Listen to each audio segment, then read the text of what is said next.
Biden goes big on a comprehensive COVID relief plan. Why experts are worried that last week's riot at the Capitol was just the beginning of something.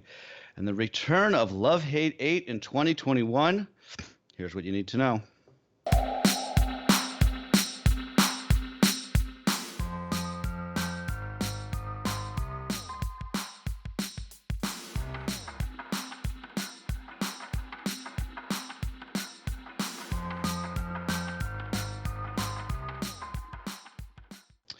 Good Friday morning, everybody. This is Cheddar's Need2Know podcast for January 15th.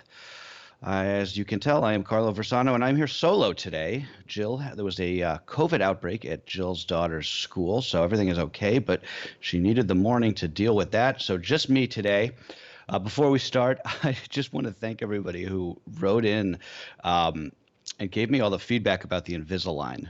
Seriously, we got some dentists wrote in, just some people who have had this thing in the past, and it's made me feel a lot better, much easier to deal with the discomfort. So I thank you guys truly for that and for the moral support. I'm already starting to feel a little bit better. A little bit of housekeeping. Also, Monday is a holiday. Monday is Martin Luther King Day. There will not be a pod or a newsletter on Monday. I may revisit that if, civilization is burned down this weekend, but don't expect a newsletter or podcast on Monday. Jill and I will be back on Tuesday. In the meantime, we're having every once in a while that we get some issues with Spotify and our RSS feed. If that happens, don't worry. The podcast will it will publish. Sometimes it's a little late. You can always watch these podcasts, should you so choose, on our YouTube page, which is youtube.com/Cheddar now. All right, let's get to the news, guys. When Joe Biden puts his hand on that Bible and takes the oath of office next week, he will be inheriting arguably the worst state of play in America of any president in modern times. I know I said that yesterday. It remains true. The pandemic's getting worse. The economy is unraveling. His predecessor's in the process of being put on trial in the Senate for inciting a riot to overthrow the government. It's a lot, but Biden is making it clear he has a singular focus, which essentially has two pillars: accelerating the vaccine and supporting the economy until COVID is a thing of the past. The president-elect unveiled his $2 trillion bill last night. It's being called the American Rescue Plan. Again, this is a comprehensive sort of like Frankenstein between a economic stimulus plan and just a plan to get money in the hands of people who need it in order to get this pandemic behind us. Among the policies in this plan, which the Biden administration has said is its number one priority, the first thing they're going to try and do upon taking office next Wednesday. Direct payments of $1,400 to add to the $600 stimmy checks that are already going out, increasing the enhanced unemployment benefit from $300 to $400 a week, and extending those until the fall. Right now they are set to expire in March. Increasing the federal minimum wage to $15. That's essentially a non-starter with Republicans, but he may be able to compromise on that. $20 billion for a national vaccination program, and an increase to the child tax credit. Biden wants to make it $3,000 per child, fully refundable. That is a big deal, and I think that's something that some Republicans may actually be on board with. So what he's doing here, I mean, he's basically taking Winston Churchill's advice, right? Never let a good crisis go to waste. He's trying to go big as soon as he gets in there before, hoping that the events of the last few months are sort of going to give cover to some Republicans to say, like, let's try and work with this guy at least for a little bit, and at least not in an election year, to get some relief out there. He's going to try and make this bipartisan. I'm very interested to see how Republicans will play ball, because it's going to sort of, like I just said, foreshadow what they do for the next 2 years. And we'll show if the next 2 years are going to be anything like the last 12, with just, incessant gridlock on both sides. If he can't, he can get a lot of this stuff done through a process known as budget reconciliation in the Senate, which doesn't require any Republican votes, just the 50 in the Senate, which the Democrats already have.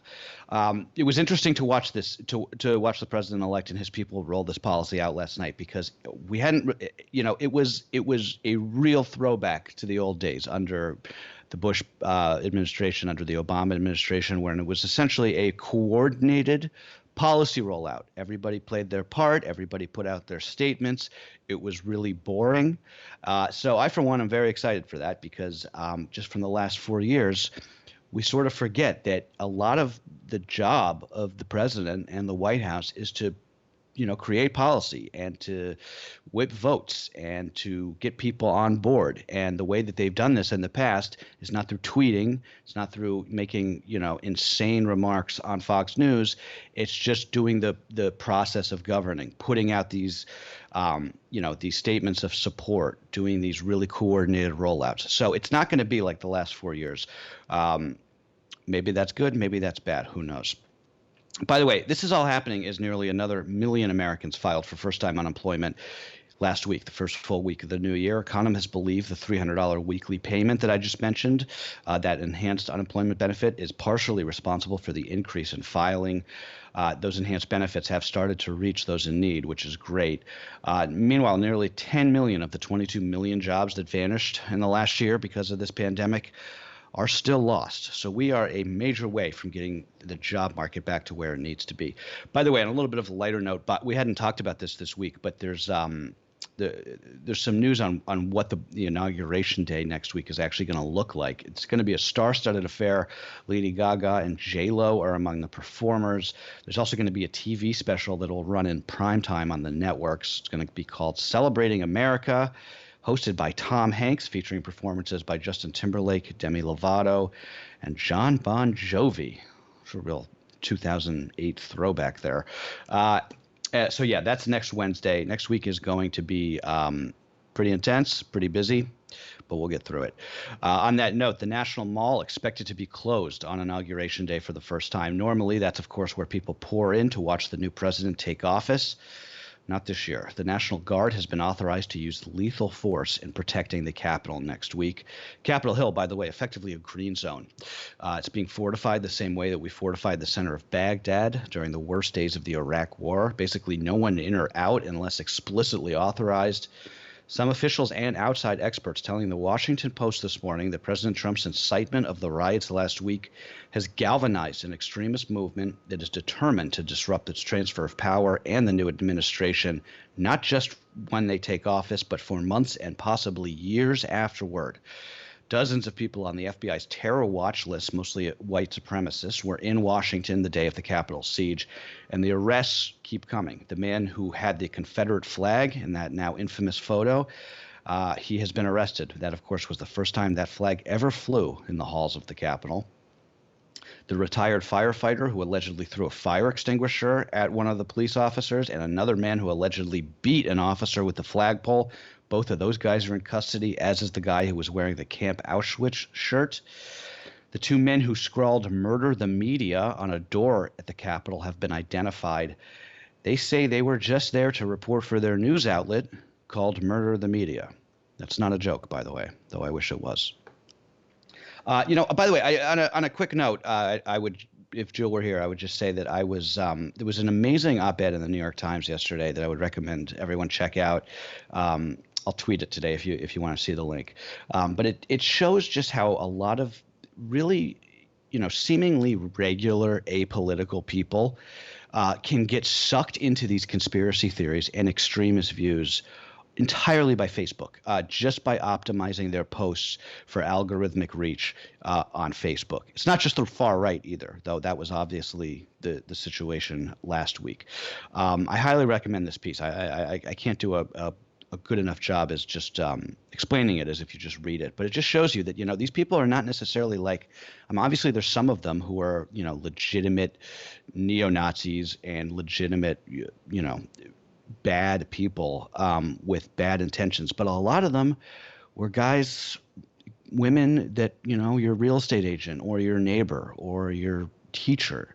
A lot of them are just regular people that have been completely sort of brainwashed by the state of the modern internet, and it's really the story of our times. I don't really know what else to say about it. Okay, switching gears, while the vaccine rollout has been going poorly everywhere, it's going especially poorly in the American South. States like Georgia, South Carolina, Alabama are really behind the curve. Alabama is last in the country in terms of vaccinations per capita. It's not just the South, though. California and New York residents are complaining about websites that are confusing and buggy if they work at all. Wait times as long as 14 weeks. That's what my parents saw when they tried to get themselves on the list yesterday. I know Jill had some problems. She got her parents signed up, and then they got kicked off. So, again, this is what happens when you don't have a national plan. It's all of these websites, all of these counties, all of these states, cities trying to do their own thing, and it's not going well. In Los Angeles, some providers have reportedly been throwing away doses due to confusion over the rules about spoilage. We've expected that to happen, and it is now happening. There was also a story in New York yesterday, in Brooklyn, about one of our vaccination sites telling everybody on the street to just come in because they had vaccines that were about to spoil. By the way, speaking of Alabama, its newest senator, Tommy Tuberville, the former head coach of Auburn, he came out and suggested we delay the inauguration until the virus is under control. I just wanted to mention that today because I got a good laugh from it. Needless to say, you can't delay a presidential inauguration. It's in the Constitution, as any high school student knows. Not to mention the fact that the virus isn't even close to being under control. But I did just want to shout Tuberville out because it just gives you a sense that, the Senate is an amazing body in a lot of ways, as is Congress as a whole, but it doesn't mean that, some of the dumbest people aren't one election away from becoming elected representatives in this country. And Tuberville, as one newspaper famously put it, dumber than a box of hammers.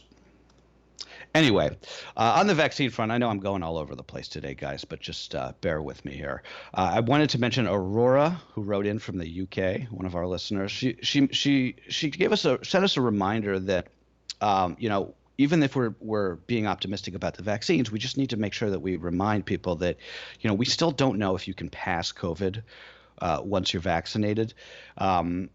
And, social distancing, masks, none of that stuff is going to go away immediately. It's not like you're going to get your shot and you're going to rip your mask off and start like kissing people in the street, like VE Day style. Like it's going to be slow.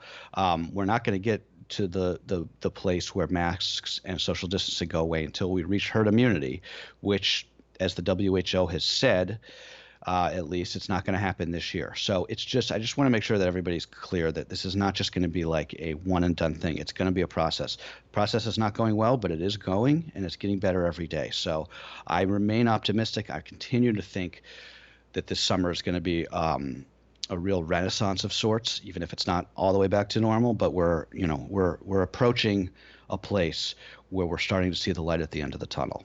I don't want to forget that. Okay, other news, I just want to get on the record with this story. Rick Snyder, the former governor of Michigan, has been criminally charged for his alleged role in the Flint water crisis, story we have not talked about in a while. Snyder is being charged with misdemeanors related to his decision to switch the water supply to the city of Flint in 2014 in order to save money. That switch exposed residents of Flint, which is a majority black and very poor city in Michigan, to dangerous levels of lead. It caused at least 9 deaths from Legionnaire's disease. So we are starting to see some criminal accountability in that story that has been going on for years now. And those poor people in Flint still, in a lot of cases, drinking from bottled water, even 7 years later. Okay, the encrypted messaging apps Signal and Telegram. I don't know if you've heard of these. If you haven't, you will soon. They're seeing tens of millions of new users every week, pushing both of those apps to the top of the download charts, both on Google and Apple. They're benefiting from sort of this perfect storm of sorts that we've been talking about on the pod, right? For the first part, you have WhatsApp's privacy update, which reminds users that their data can be shared with parent company Facebook. There's a lot of misinformation out there that Facebook can read those messages on WhatsApp. That's not the case. Those messages remain encrypted. However, like we said the other day, Facebook can get access to the metadata from your WhatsApp, so your contact list, your phone's location, et cetera, et cetera. The other part of this is just this broader tech crackdown on far-right accounts in the wake of the Capitol riots. This has made a lot of people, regardless of their politics, just very uneasy about how much power these handful of companies have in our lives, which is part of the story I was mentioning earlier. They really do have unchecked power at this point, as we saw with Jack Dorsey, making a decision to silence the president of the United States, regardless of Whether or not you agree with that decision, it is remarkable that he, a private citizen and a CEO, has the power to effectively silence the leader of the free world, at least when it comes to his megaphone of choice being Twitter. Okay, moving on. Sports news. A lot of football this weekend, guys. The New Orleans Saints quarterback Drew Brees turns 42 years old today. On Sunday, he's going to face off against fellow old person, 43-year-old Tom Brady, as the Saints take on the Bucs in the first round of the NFL playoffs. This is the first time these veteran and future Hall of Famers are going to play each other in the postseason, believe it or not, just because those teams are, or the Pats and the Saints were in different divisions. The memes are already flying. I don't know if you've seen them. The comedian Frank Caliendo has a great one where he narrates the matchup between Brady and Brees in the voice of Morgan Freeman, doing a History Channel special. I linked to it in the newsletter today. It's very funny. Also, if you're less of a sports fan, more of a Marvel fan, a big Marvel debut this weekend. The first scripted series in the Marvel Cinematic Universe made specifically for Disney Plus drops today. WandaVision, it's called. It stars Elizabeth Olsen and Paul Bettany as two characters familiar really only to the most diehard Marvel fans.